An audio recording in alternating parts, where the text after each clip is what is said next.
for mango. M for mango. N for nest. N for nest. O for orange. O for orange. P for parrot. P for parrot. Don't speak in Hindi. This is the period of English. So speak in English with me. Man supposes God disposes. और बहुत कुछ सोचा था life में, लेकिन also I can not से कि कैसे लाइफ इतनी जल्दी स्पॉइल हो गई।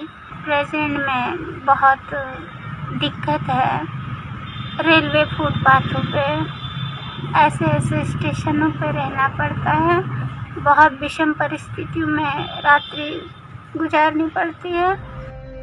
देखा आपने, फर्राटेदार इंग्लिश बोलकर अपने बच्चे को पढ़ाई करवाती ये महिला कोई आम महिला नहीं है। ये वो हैं जिन्होंने साल 2002 में वर्तमान सांसद प्रदीप टम्टा और अजय टम्टा को चुनाव में कड़ी टक्कर दी थी। इतना ही नहीं, पूर्व केंद्रीय मंत्री और मौजूदा सांसद अजय टम्टा से 2000 वोट अधिक भी हासिल किए थे। इनका नाम है हंसी। हंसी प्रहरी कुमाऊं विश्वविद्यालय में छात्रा यूनियन की वाइस प्रेसिडेंट भी रह चुकी हैं, लेकिन समय का पहिया ऐसा घूमा कि ये मेधावी छात्रा आज अपने बेटे के साथ दर दर की ठोकरें खाने को मजबूर है। कहते हैं इंसान को समय कहां पर लाकर खड़ा कर दे कुछ कहा नहीं जा सकता। आज मेरे साथ ऐसी ही एक शख्सियत मौजूद है जो कुमाऊं यूनिवर्सिटी से 2 बार एमए कर चुकी हैं और कभी हंसिका का परिवार पूरा भरा होता था, लेकिन आज ये हरिद्वार के गंगा घाटों, रेलवे स्टेशन और बस अड्डे पर रहने को मजबूर हैं। अल्मोड़ा जिले के सोमेश्वर विधानसभा क्षेत्र के हवालबाग विकास खंड के अंतर्गत गोविंदपुर के पास रणखिला गांव पड़ता है। इसी गांव में पली बड़ी हंसी 5 भाई बहनों में से सबसे बड़ी है।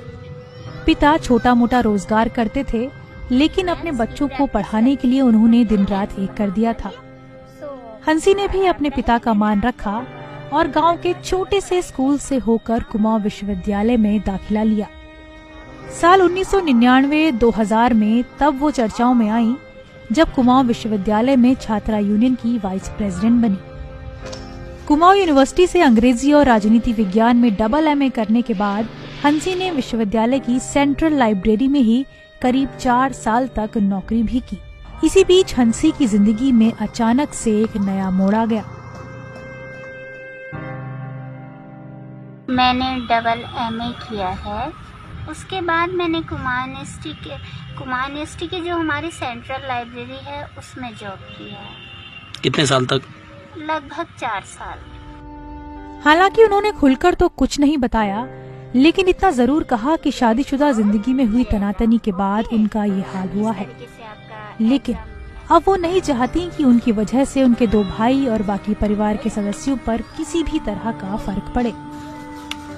जब हमने उनसे पूछा कि जिंदगी कैसे उन्हें धर्मनगरी तक ले आई, तो हंसा ने बताया, आवागमन तो मेरे यहाँ 2008 से रहा, लेकिन अगर आप कंटिन्यूटी की बात करते हैं तो मुझे यहाँ पे हो गया लगभग 4-5 साल। वहीं सड़कों पर चलते हुए, फुटपाथ पर बैठे हुए अटखेलियां करता ये बच्चा भी अब अपनी माँ के साथ इसी जीवन के रंग में मिल गया है। जब हमने हंसी से पूछा कि ऐसी कठिन परिस्थिति में भी बच्चे का लालन पालन और पढ़ाई कैसे हो पाती है, हंसी ने बताया, मैं इसे विद्यालय भेजती हूँ और स्कूल में मैंने इसे दाखिला दिया है। बालक को मैं एक प्रशासनिक अधिकारी तक बनाना चाहती हूँ। हंसी प्रहरी की सरकार से बस इतनी सी मांग है कि उनके सिर पर छत मुहैया करवा दी जाए। इसको लेकर वो खुद कई बार मुख्यमंत्री को पत्र भी लिख चुकी हैं, कई बार विधानसभा सचिवालय में भी चक्कर काट चुकी हैं। इस बात के दस्तावेज भी हंसी के पास मौजूद हैं। वो कहती हैं कि अगर सरकार उनकी सहायता करती है तो आज भी वो बच्चों को अच्छी शिक्षा दे सकती हैं। कुमाऊं यूनिवर्सिटी की पूर्व छात्रा रही हंसा भले ही आज जीवन के इस मुकाम पर खड़ी हों, लेकिन वो चाहती हैं कि भिक्षा मांग के ही सही वो अपने बच्चों को पढ़ा लिखा कर एक अच्छा इंसान बनाना चाहती हैं।